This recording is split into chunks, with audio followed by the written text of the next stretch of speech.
O Grande Conflito. Capítulo 9. A luz na Suíça. Na escolha dos instrumentos para a reforma da Igreja, vê-se que Deus segue o mesmo plano adotado para sua fundação. O Mestre Divino passou por alto os grandes homens da terra, os titulares e ricos, que estavam acostumados a receber louvor e homenagem como dirigentes do povo.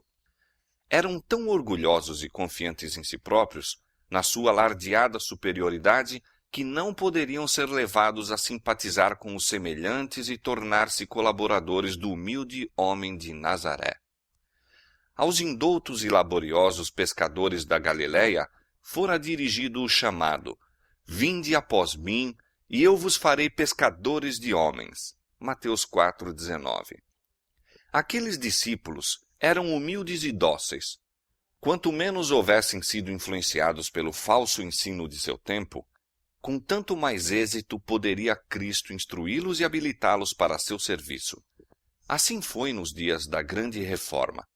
Os principais reformadores foram homens de vida humilde, homens que, em seu tempo, eram os mais livres do orgulho, de classe e da influência do fanatismo e astúcia dos padres.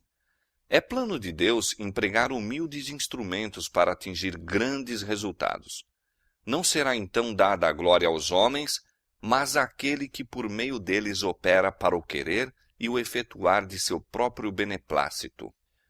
Poucas semanas depois do nascimento de Lutero, na cabana de um mineiro na Saxônia, nasceu Ulrich Zwinglio, na choupana de um pastor entre os Alpes. O ambiente em que viveu Zwinglio na meninice e seus primeiros ensinos foram de modo a prepará-lo para a sua missão futura. Criado entre cenas de grandiosidade, beleza e solene sublimidade natural, seu espírito foi logo impressionado com o senso da grandeza, poder e majestade de Deus. A história dos feitos heróicos que tiveram por cenário suas montanhas nativas inflamou-lhe as juvenis aspirações, e ao lado de sua piedosa avó ouvia as poucas e preciosas histórias bíblicas que ela rebuscara por entre as lendas e tradições da Igreja. Com ávido interesse, ouvia acerca dos grandes feitos dos patriarcas e profetas, dos pastores que vigiavam seus rebanhos nas colinas da Palestina, onde anjos lhes falaram da criancinha de Belém e do homem do Calvário. Semelhante a João Lutero, o pai de Zwinglio desejava educar o filho, e o rapaz cedo foi enviado fora de seu vale natal. Desenvolveu-se-lhe rapidamente o espírito e logo surgiu a questão de saber onde encontrar professores competentes para instruí-lo. Na idade de 13 anos foi a Berna, que então possuía a mais conceituada escola na Suíça. Ali, entretanto, se manifestou um perigo que ameaçou frustrar seu promissor futuro. Decididos esforços foram feitos pelos frades a fim de atraí-lo a um convento. Os monges dominicianos e franciscanos porfiavam pela obtenção do favor popular. Procuravam consegui-lo mediante vistosos adornos das igrejas, pela pompa das cerimônias e pelas atrações das famosas relíquias e imagens miraculosas. Os dominicinianos de Berna viram que se pudessem ganhar aquele talentoso jovem estudante, conseguiriam tanto proveito como honras. Sua idade juvenil, sua natural habilidade como orador e escritor, e seu gênio para a música e poesia seriam mais eficientes do que toda a pompa e ostentação para atrair o povo aos serviços religiosos e aumentar os proventos de sua ordem. Pelo engano e lisonja, esforçaram-se por induzir Zwinglio a entrar para seu convento. Lutero, quando estudante em uma escola, havia se sepultado na cela de um convento e ter-se-ia perdido para o mundo se a providência o não houvesse libertado. Não foi permitido a Zwinglio encontrar o mesmo perigo. Providencialmente, seu pai recebeu notícia do intuito dos frades. Não tinha intenções de permitir que o filho seguisse a vida ociosa e inútil dos monges. Viu que sua utilidade futura estava em perigo e ordenou-lhe voltar sem demora para casa. A ordem foi obedecida, mas o jovem não poderia estar contente por muito tempo em seu vale natal e logo reencetou os estudos, dirigindo-se depois de algum tempo a Basileia. Foi ali que Zwinglio ouviu pela primeira vez o Evangelho da livre graça de Deus. Wittenbach, professor de línguas antigas, ao estudar o grego e o hebraico, fora conduzido às Escrituras Sagradas, e assim raios de luz divina se derramaram na mente dos estudantes sob sua instrução. Declarava ele existir uma verdade mais antiga e de valor infinitamente maior que as teorias ensinadas pelos escolásticos e filósofos. Esta antiga verdade era que a morte de Cristo é o único resgate do pecador. Para Zwinglio, estas palavras foram como o primeiro raio de luz que precede a aurora. Logo foi Zwinglio chamado de Basileia para o serviço ativo. Seu primeiro campo de trabalho foi uma paróquia alpina, não muito distante de seu vale natal. Ordenado padre, dedicou-se de toda a sua alma à pesquisa da verdade divina, pois estava bem ciente, declara um companheiro de reforma, de quanto devia saber aquele a quem o rebanho de Cristo é confiado. Quanto mais pesquisava as Escrituras, mais claro aparecia o contraste entre suas verdades e as heresias de Roma. Ele se submeteu à Bíblia como a palavra de Deus, única regra suficiente e infalível. Viu que ela deveria ser seu próprio intérprete. Não ousou tentar a explicação das Escrituras a fim de sustentar uma teoria ou doutrina pré-concebida, mas mantinha como seu dever aprender o que constituem seus ensinos diretos e óbvios. Procurou aproveitar-se de todo o auxílio a fim de obter compreensão ampla e correta de seu sentido e invocou a ajuda do Espírito Santo, que, declarou ele, o revelaria a todos que o buscassem com sinceridade e oração. As Escrituras, dizia Zwinglio, vêm de Deus, não do homem, e mesmo aquele Deus que esclarece te dará a compreender que a palavra vem de Deus. A palavra de Deus não pode falhar, é clara, ensina por si mesma, desvenda-se a si própria, ilumina a alma com toda a salvação e graça, conforta-a em Deus, humilha-a de maneira que ela se perde a si mesma e até se despoja e abraça a Deus. A verdade destas palavras, Zwinglio mesmo havia provado. Falando de sua experiência naquele tempo, escreveu depois: quando comecei a devotar-me inteiramente às Escrituras Sagradas, a filosofia e a teologia escolástica sempre me sugeriam disputas. Finalmente cheguei a esta conclusão: deves deixar toda a inverdade e aprender a significação de Deus unicamente de sua própria e simples palavra. Então comecei a rogar a Deus a sua luz, e as Escrituras foram se tornando para mim muito mais fáceis. A doutrina pregada por Zwinglio não a recebera ele de Lutero, era a doutrina de Cristo. Se Lutero prega a Cristo, disse o reformador suíço, ele faz o que eu estou fazendo.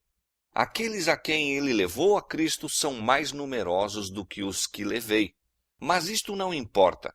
Não pregarei nenhum outro nome a não ser o de Cristo, de quem sou soldado e que unicamente é o meu chefe. Nunca uma só palavra foi por mim escrita a Lutero, nem por Lutero a mim. E por quê? Para que se pudesse mostrar quanto é consigo mesmo concorde o Espírito de Deus, visto que nós ambos, sem qualquer combinação comum, ensinamos a doutrina de Cristo com tal uniformidade. Em 1516, Zwinglio foi convidado para ser pregador no convento de Einsiedeln. Ali deveria ter mais nítida a perspectiva das corrupções de Roma e, como reformador, exercer uma influência que seria sentida muito além de seus Alpes nativos. Entre as principais atrações de Einsiedeln havia uma imagem da Virgem, que dizia ter o poder de operar milagre. Por sobre o portal do convento estava a inscrição: aqui se pode obter remissão plenária dos pecados. Em todo o tempo, acorriam peregrinos ao relicário da Virgem, mas na grande festa anual de sua consagração, vinham multidões de todas as partes da Suíça, e mesmo da França e da Alemanha. Zwinglio, grandemente aflito ante o que via, aproveitou a oportunidade para proclamar àqueles escravos das superstições a liberdade mediante o Evangelho. Não imagineis, disse ele, que Deus está neste templo mais do que em qualquer outra parte da criação. Qualquer que seja o país em que habiteis, Deus está em redor de vós e vos ouve. Podem obras sem proveito, longas peregrinações, ofertas, imagens, invocações da Virgem ou dos santos assegurar-vos a graça de Deus? Que vale a multidão de palavras em que envolvemos nossas orações? Que eficácia tem um capuz luzidio, cabeça bem raspada, vestes bem compridas e flutuantes, ou chinelas bordadas a ouro? Deus olha para o coração, e nosso coração está longe dele. Cristo, disse ele, que uma vez foi oferecido sobre a cruz, é o sacrifício e vítima que por toda a eternidade proveu satisfação para os pecados dos crentes. Por muitos ouvintes, estes ensinos não eram bem aceitos. Era-lhes amarga decepção dizer-lhes que sua penosa jornada fora feita sem proveito. O perdão que livremente lhes era oferecido por meio de Cristo não o podiam compreender. Estavam satisfeitos com o velho caminho para o céu que Roma lhes indicara. Recuavam ante a perplexidade de pesquisar qualquer coisa melhor.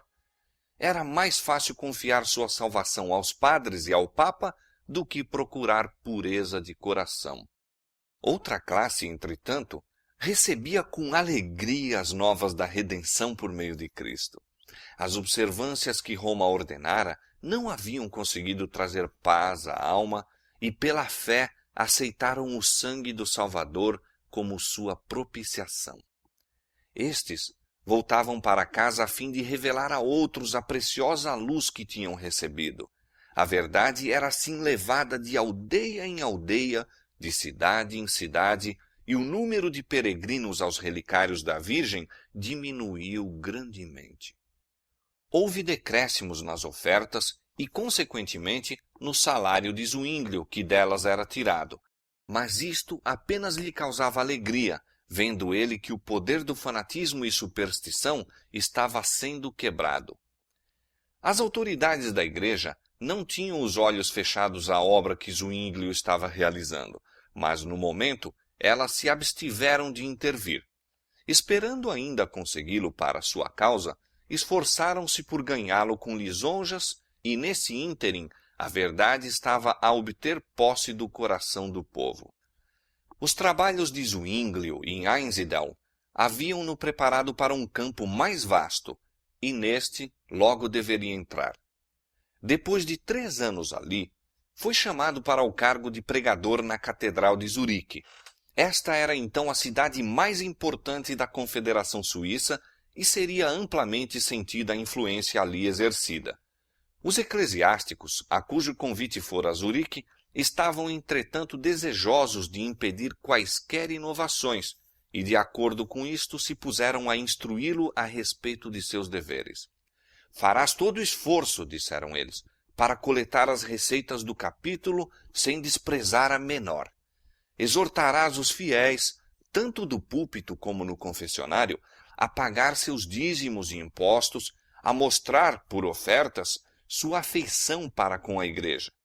Serás diligente em aumentar as rendas que se arrecadam dos doentes, das missas e, em geral, de toda a ordenança eclesiástica. Quanto à administração dos sacramentos, à pregação e ao cuidado do rebanho, acrescentaram seus instrutores, são também deveres do capelão. Para estes, porém, podes empregar um substituto e, particularmente, no pregar. Não administrarás o sacramento a ninguém, a não ser a pessoas notáveis, e unicamente quando chamado.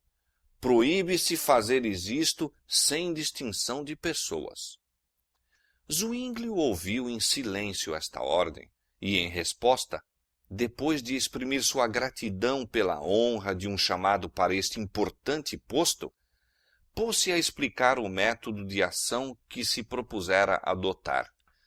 A vida de Cristo, disse ele, tem por demasiado tempo sido oculta do povo. pregarei acerca do Evangelho todo de São Mateus, tirando unicamente das fontes das Escrituras, sondando suas profundidades, comparando uma passagem com outra e buscando compreensão pela prece constante e fervorosa. A glória de Deus, ao louvor de seu único Filho, a salvação real das almas e a sua edificação na verdadeira fé é que eu consagrarei meu ministério. Posto que alguns dos eclesiásticos reprovassem este plano e se esforçassem por dissuadi-lo do mesmo, Zwinglio permaneceu firme. Declarou que não estava para introduzir nenhum método novo, mas o antigo método empregado pela Igreja nos primitivos e mais puros tempos. Já se havia despertado interesse nas verdades que ele ensinava, e o povo afluía em grande número para ouvir sua pregação.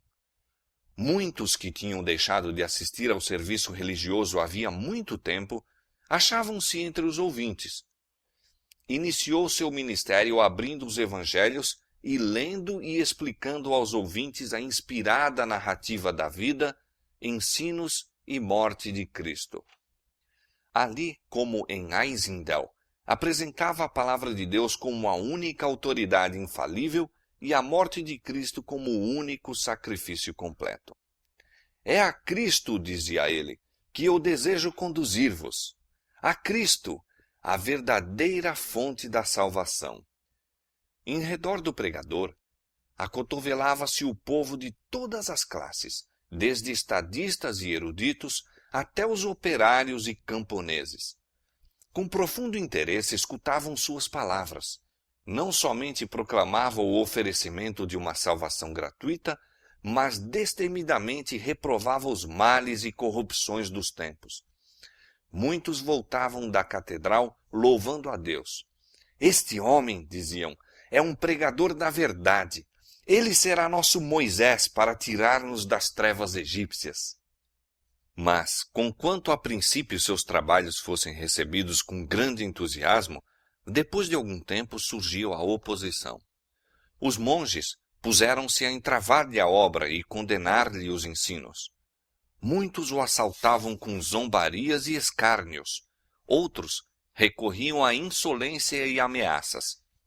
Zwinglio, porém, suportou tudo com paciência, dizendo: se desejamos ganhar os ímpios para Jesus Cristo, devemos fechar os olhos a muitas coisas.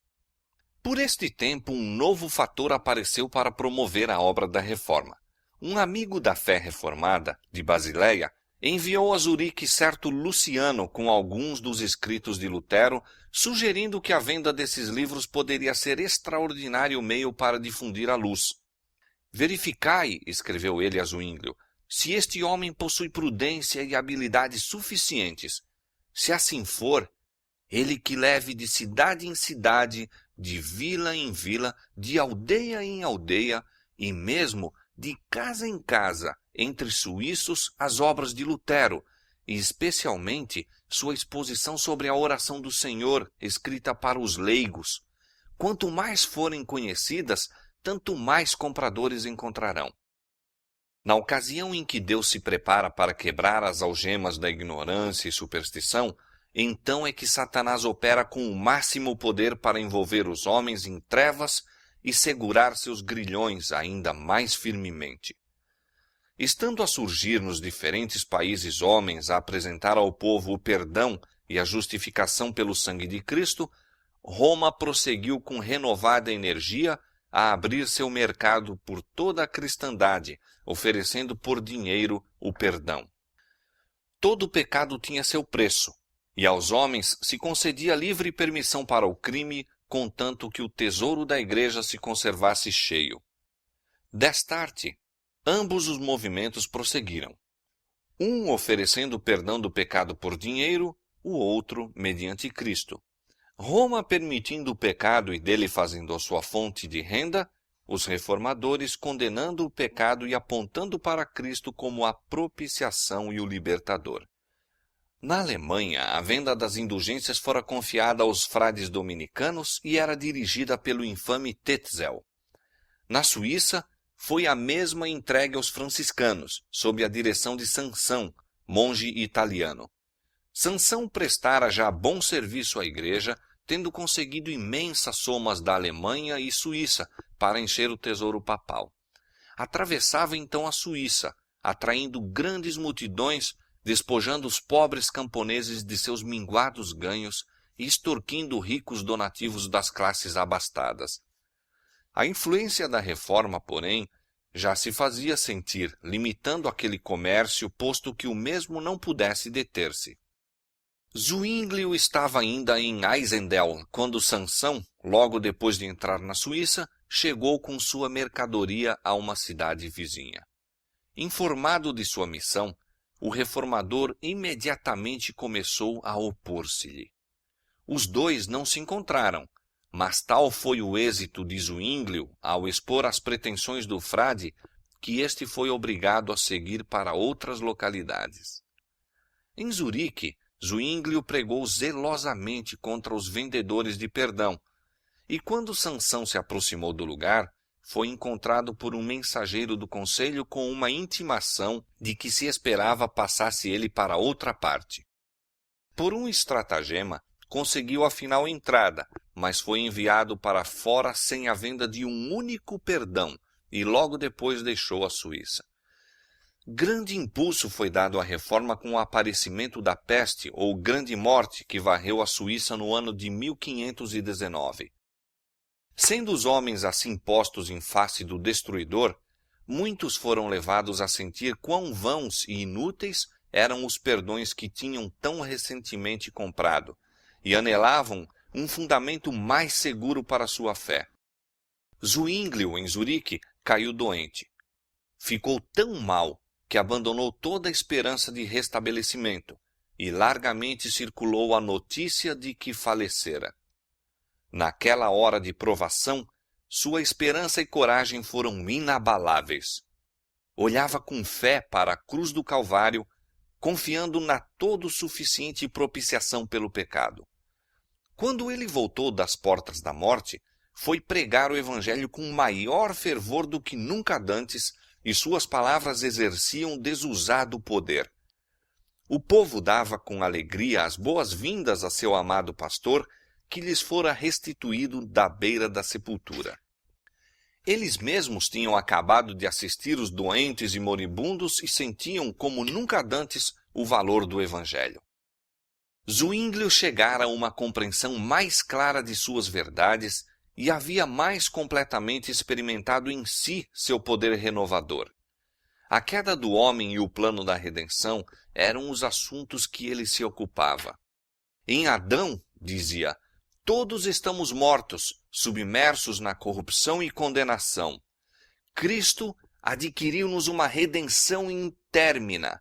Sua paixão é um sacrifício eterno e eternamente eficaz para curar. Satisfaz para sempre a justiça divina em favor de todos os que nela confiam com firme e inabalável fé.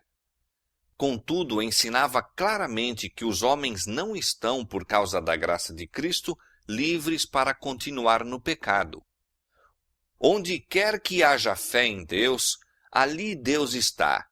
E onde quer que Deus habite, ali se desperta um zelo que insta com os homens e os impele às boas obras. Tal era o interesse na pregação de Zuínglio, que a catedral não comportava as multidões que o vinham ouvir. Pouco a pouco, à medida em que o podiam suportar, desvendava a verdade a seus ouvintes. Tinham cuidado de não introduzir a princípio pontos que os assustariam, criando preconceitos.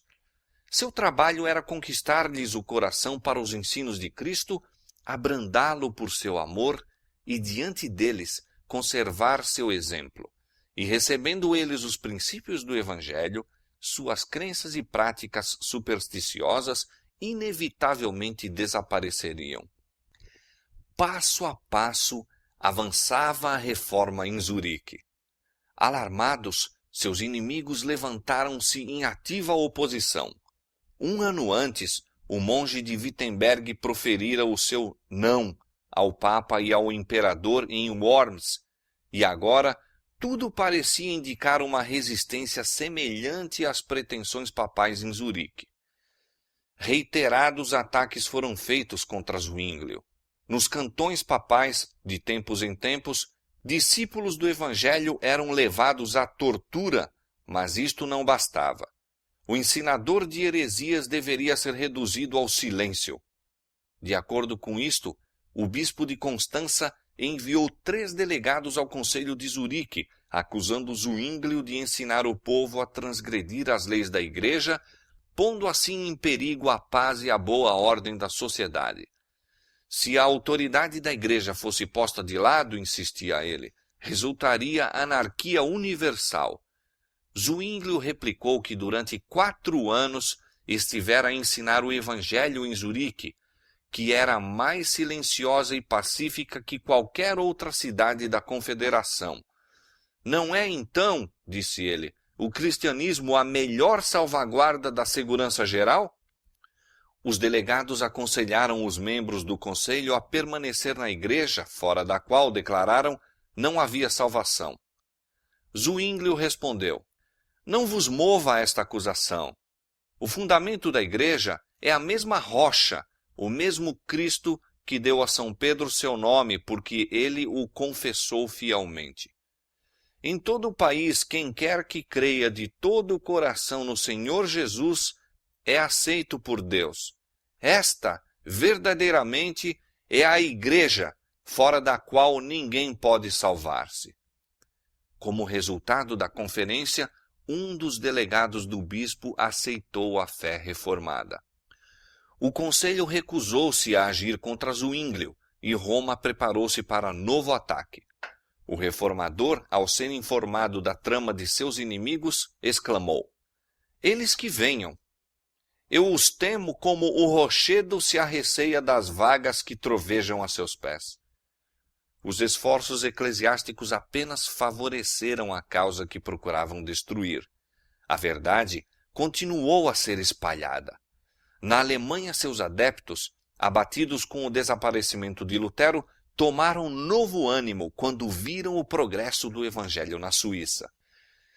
Ficando a reforma implantada em Zurique, seus frutos eram mais amplamente vistos na supressão do vício e promoção da ordem e harmonia. A paz tem sua habitação em nossa cidade, escreveu Zwinglio. Nenhuma rixa, nenhuma hipocrisia, nenhuma inveja, nenhuma contenda. Donde pode tal união vir, senão do Senhor e de nossa doutrina que nos enche dos frutos de paz e piedade? As vitórias ganhas pela reforma estimularam os romanistas a esforços ainda mais decididos para a subversão daquela. Vendo quão pouco fora alcançado pela perseguição no sentido de suprimir a obra de Lutero na Alemanha, decidiram-se a enfrentar a reforma com as próprias armas da mesma. Manteriam uma discussão com Zwinglio e, havendo eles de dispor o assunto, assegurar-se-iam a vitória, escolhendo eles mesmos, não somente o local do debate, mas os juízes que decidiriam entre os contendores. E, se pudessem manter Zwinglio em seu poder, teriam cuidado em que ele não lhes escapasse. Reduzindo o chefe ao silêncio, poder-se-ia rapidamente sufocar o movimento. Este propósito, contudo, foi cuidadosamente oculto. Fora designado que o debate tivesse lugar em Bade, mas Zwinglio não estava presente. O Conselho de Zurique, suspeitando dos intuitos dos católicos romanos e advertido pelas fogueiras acesas nos cantões papais para os que professavam o Evangelho, proibiu a seu pastor expor-se àquele perigo. Em Zurique, ele estava pronto a enfrentar todos os partidários que Roma pudesse enviar, mas ir a Bade, onde o sangue dos mártires da verdade acabara de ser derramado, seria ir para a morte certa. Oecolampadius e Haller foram escolhidos para representar os reformadores, enquanto o famoso Dr. Eck, apoiado por uma hoste de ilustres doutores e prelados, era o defensor de Roma. Posto que Zwinglio não comparecesse, sua influência foi sentida. Os secretários foram todos escolhidos pelos romanistas, e a outros foi vedado tomar notas sob pena de morte. Apesar disto, Zwinglio recebia diariamente um relatório fiel do que se dizia em Bade. Um estudante que assistia à discussão fazia cada noite um relato dos argumentos naquele dia apresentados. 2 outros estudantes faziam a entrega desses papéis juntamente com as cartas diárias de Oecolampadius a Zwinglio em Zurique. O reformador respondia, dando conselhos e sugestões. Suas cartas eram escritas à noite, e os estudantes voltavam com elas a Bade de manhã. Para eludir a vigilância do guarda estacionado às portas da cidade, esses mensageiros levavam sobre a cabeça cestos com aves domésticas, e era-lhes permitido passar sem impedimento. Assim, Zwinglio manteve a batalha com seus ardilosos antagonistas. Ele trabalhou mais, disse Micônios, com suas meditações, noites de vigília e conselhos que transmitia a Bade, do que teria feito discutindo em pessoa no meio de seus inimigos. Os representantes de Roma, exultantes pelo triunfo antecipado, tinham ido a Bade ornamentados com as mais ricas vestes e resplendentes de joias. Viviam luxuosamente e sua mesa era servida com as mais custosas iguarias e seletos vinhos. O peso de seus deveres eclesiásticos era aliviado através de divertimentos e festejos. Em assinalado contraste apareciam os reformadores, que eram vistos pelo povo como sendo pouco melhores do que um grupo de pedintes e cujo passadio frugal os conservava apenas pouco tempo à mesa. O hospedeiro de Oecolampadius, procurando ocasião de observá-lo em seu quarto, encontrava-o sempre empenhado no estudo ou em oração, e, maravilhando-se grandemente, referiu que o herege era, ao menos, muito religioso. Na conferência, Eck altivamente subiu a um púlpito esplendidamente ornamentado, enquanto o humilde Oecolampadius, mediocremente vestido, foi obrigado a tomar assento defronte de seu oponente em um banco tosco. A voz tonitruante e ilimitada confiança de Eck nunca lhe faltaram. Seu zelo era estimulado pela esperança do ouro, bem como de renome, pois o defensor da fé deveria ser recompensado com paga liberal. Quando melhores argumentos falhavam, recorria a insultos e mesmo a blasfêmias. Oecolampadius, modesto e não confiante em si próprio, arreceara-se do combate, e para ele entrara com esta solene confissão: não conheço outra norma para julgar, a não ser a palavra de Deus. Posto que gentil e cortês nas maneiras, mostrou-se capaz e persistente. Enquanto os católicos romanos, segundo seu hábito, apelavam para os costumes da igreja como autoridade, o reformador apegava-se firmemente às escrituras sagradas. O costume, dizia ele, não tem força alguma em nossa Suíça, a menos que esteja de acordo com a Constituição. Ora, em assunto de fé, a Bíblia é a nossa Constituição. O contraste entre os dois contendores não era destituído de efeito. O raciocínio calmo, claro do reformador, tão gentil e modestamente apresentado, falava aos espíritos que se desviavam desgostosos das afirmações jactanciosas e violentas de Eck. A discussão continuou 18 dias. Em seu termo, os representantes do Papa, com grande confiança, pretenderam a vitória. A maior parte dos delegados ficaram ao lado de Roma, e a Dieta declarou vencidos os reformadores e notificou que eles, juntamente com Zwinglio, seu chefe, estavam separados da igreja. Mas os frutos da conferência revelaram de que lado estava a vantagem. A contenda resultou em forte impulso para a causa protestante e não muito tempo depois, as importantes cidades de Berna e Basileia se declararam pela reforma.